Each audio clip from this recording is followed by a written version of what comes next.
আপনি আমার বয়সে ছোট হলেও আপনি সম্পর্কে আমার অনেক বড়, কারণ আপনি আমার শ্বশুর। আপনাকে আমি আব্বু বলেই সম্বোধন করি। আপনার কাছ থেকে আমি দোয়া প্রার্থী। আপনার মেয়েকে আমি কোনো অংশে কোনো কাজেই খারাপভাবে রাখছি বলে আমার মনে হয় না।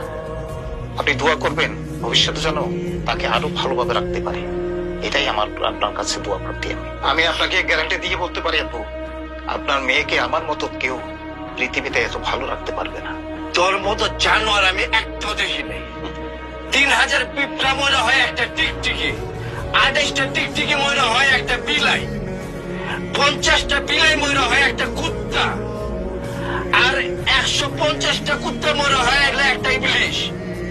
1,70,000 ইবলিশ মনে তোর মতন একটা জানোয়ার তৈরি হয়।